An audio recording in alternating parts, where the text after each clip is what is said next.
Assalamualaikum warahmatullahi wabarakatuh. Hai semua, perkenalkan nama saya Erna Francisca Borunasution dengan NIM 1902113847. Jurusan Manajemen, Fakultas Ekonomi dan Bisnis, Universitas Riau. Baik, di sini saya akan mencoba menjelaskan salah satu materi dari mata kuliah Manajemen Operasional, yaitu Design of Goods and Service. Baik, kita masuk pada pembahasan yang pertama, yaitu pemilihan produk dan jasa. Sangat banyak orang yang senantiasa berangan-angan ataupun berkhayal mengenai produk dan jasa. Akan tetapi, mewujudkannya untuk menjadi suatu kenyataan terkadang memiliki sebuah keraguan mengenai hasil produk dan jasa yang akan diproduksi. Sebab, mungkin untuk mewujudkannya bisa saja terjadi. Akan tetapi, apakah barang atau produk tersebut bisa menunjang keunggulan untuk bersaing? Berbagai pilihan strategi produk menunjang keunggulan bersaing. Pemilihan produk di sini dimaksudkan sebagai proses memilih produk atau jasa untuk disajikan kepada pelanggan atau klien. Dari sekian banyak contoh, di sini saya akan memberikan dua contoh. Yang pertama itu ada dari sebuah rumah sakit melakukan spesialisasi pada berbagai jenis pasien dan prosedur kesehatan, seperti rumah sakit bersalin. Lalu contoh yang kedua itu ada dari Toyota. Toyota yang memberikan respon cepat terhadap pelanggan, yaitu dengan memberikan proses desain mobil tercepat dalam industri otomotif, yaitu dengan di bawah 2 tahun. Pembahasan berikutnya yaitu siklus hidup produk. Produk-produk diciptakan, mereka hidup dan mati. Mereka disingkirkan oleh masyarakat yang terus berubah. Terlepas dari perpanjangan siklus, tugas manajer operasi tetaplah sama. Jika proses operasi tidak berjalan secara efektif pada tahapan ini, maka perusahaan mungkin dibebani dengan produk pecundang, yakni produk yang tidak dapat diproduksi secara efisien, mungkin bahkan tidak layak diproduksi sama sekali. Siklus hidup produk memiliki 4 fase, di mana fase pertama adalah fase perkenalan, lalu ada fase pertumbuhan, yang ketiga ada fase kematangan, dan yang terakhir ada fase penurunan. Baik, kita akan mencoba membahas lebih jauh lagi tentang siklus hidup produk. Sebagaimana para manajer operasi harus siap mengembangkan produk baru, mereka juga harus siap mengembangkan strategi untuk produk baru yang sudah ada. Jadi, terdapat 4 fase siklus terhadap hidup produk yang harus kita pahami. Yang pertama ada fase perkenalan. Karena produk-produk pada fase perkenalan ini sedang disesuaikan dengan kondisi pasarnya dan teknik-teknik produksinya, mungkin diperlukan pengeluaran lain-lain untuk penelitian, pengembangan produk, modifikasi, dan perbaikan proses, serta pengembangan pemasok. Lalu fase yang kedua yaitu tentang fase pertumbuhan, di mana pada fase pertumbuhan ini, desain produk telah mulai stabil, dan diperlukan peramalan kebutuhan kapasitas yang efektif. Lalu yang ketiga yaitu ada fase kematangan, di mana pada fase kematangan ini produk-produk yang sudah mencapai kematangan dengan pesaing yang mulai bermunculan, produk dalam jumlah besar dan inovatif sangatlah sesuai pada fase ini. Pengendalian biaya yang sangat baik, berkurangnya pilihan, dan potongan lini produk mungkin akan efektif atau diperlukan untuk meningkatkan keuntungan dan pangsa pasar. Lalu yang terakhir yaitu fase penurunan.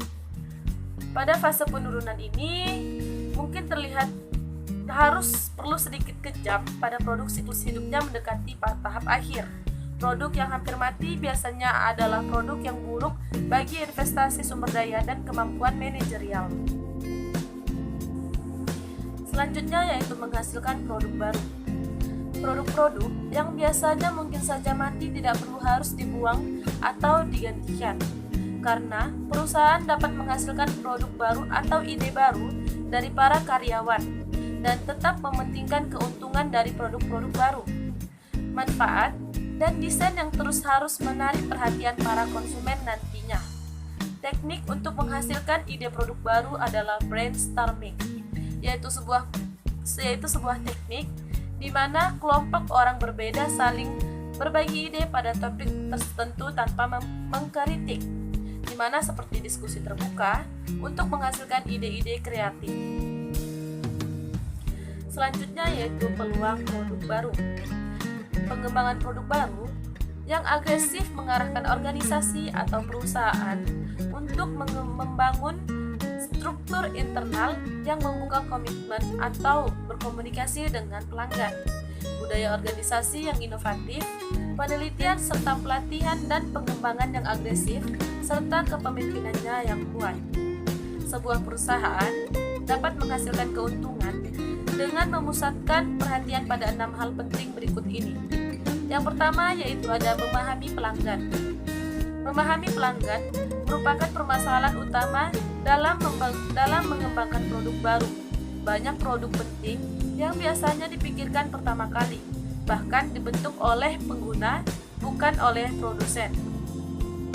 Lalu yang kedua itu ada perubahan ekonomis. Perubahan ekonomis menyebabkan meningkatnya tingkat kemakmuran pada jangka yang panjang. Akan tetapi siklus ekonomi dan harga berubah pada jangka yang pendek. Lalu yang ketiga itu ada perubahan sosiologis dan demografis.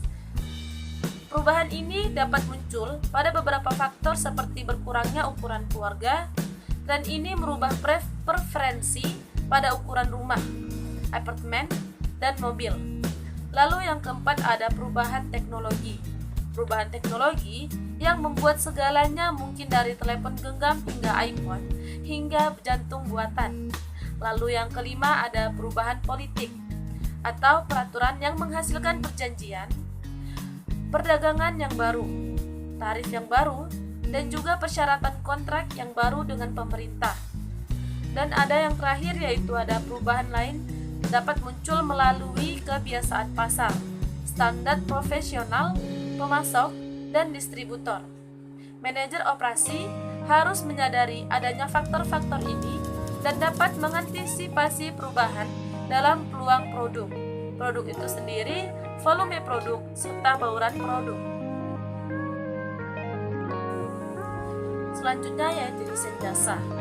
Desain jasa atau yang sering dikenal dengan istilah service, yaitu di mana mencakup tentang aktivitas, lalu ada manfaat, serta kepuasan yang ditawarkan untuk dijual. Banyak pembahasan sejauh ini memusatkan perhatian pada apa yang disebut sebagai produk nyata, yakni barang.